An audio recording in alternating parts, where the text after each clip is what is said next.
Welcome to the Vauxhall Insignia GSi, which is at the moment the most performance orientated Vauxhall Insignia you can buy. But is it actually sporty?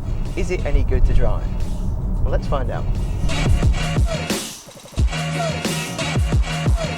Now make sure you like this video, make sure you comment, make sure you subscribe, make sure you visit newmotoring.com and make sure you click on the little bell icon next to our channel name so that every time we upload a new video you'll get a notification. Yeah, do that, otherwise you might miss something. We don't want you to miss anything, do we?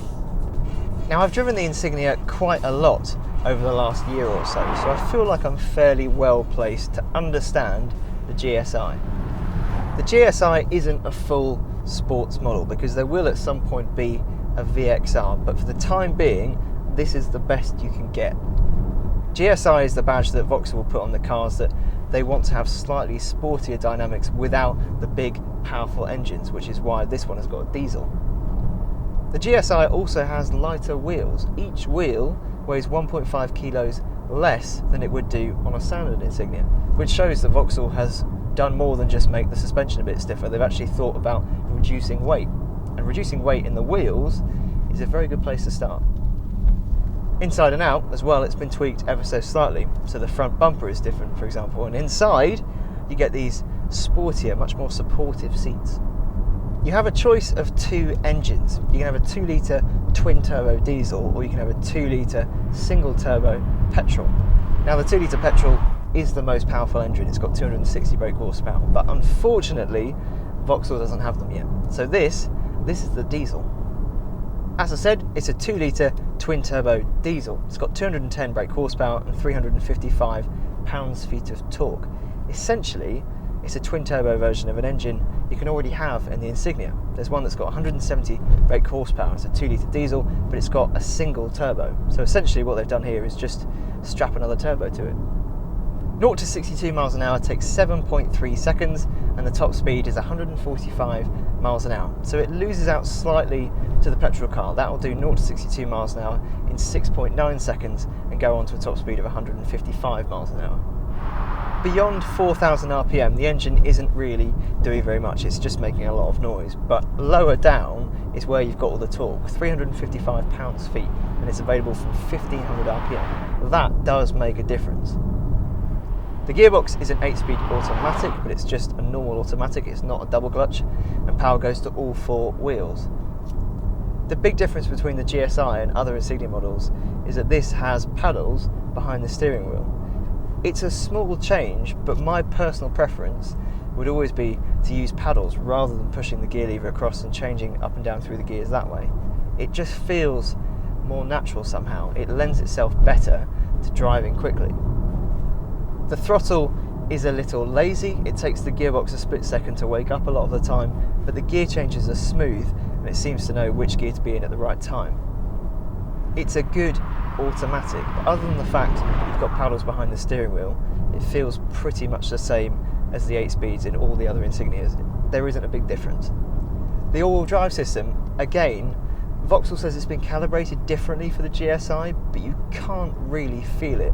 Although the all-wheel drive system on the standard Insignia is already very good because it's actually got real torque vectoring. Once you chuck it into a corner, if it feels the car is going to understeer, it will move power to the outside rear wheel, so you'll get the nose to tuck in a little more. That works really well. This car has loads of grip, but yeah, you don't really notice that difference in calibration. It feels very similar.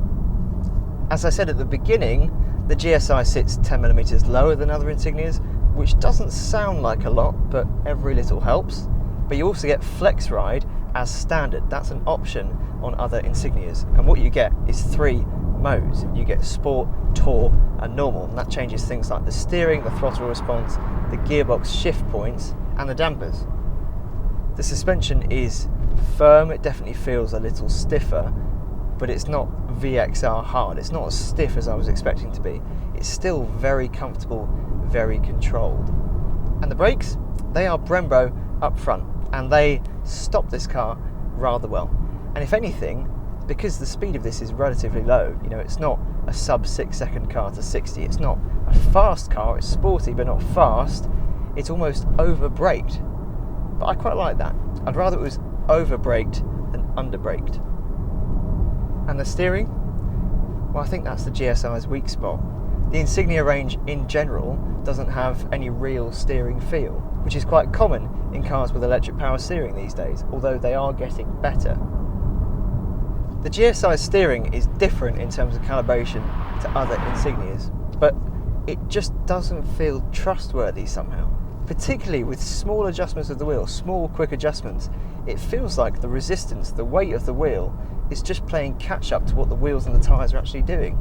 When you put the car in sport mode, it brings the weight of the wheel up, and that definitely helps, but it's still not brilliant. The other weak spot for this car is the price.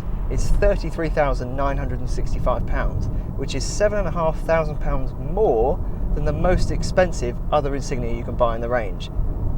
And even if you get this engine in other Insignias, which you can do, you can now get the twin turbo diesel in other variants, other trim levels, the price difference is still around £4,000. And does this feel like £4,000 different of a driving experience? No. Does this feel like £7,500 different of a driving experience? Again, no. I like the Insignia, and I really like the idea of giving a relatively normal car better suspension, better brakes, better wheels, better tyres. It's a good way of getting something that's in between a normal car and the VXR. But I think Vauxhall has missed the mark a little with this. It's not enough of a step away from the normal Insignia to justify the price.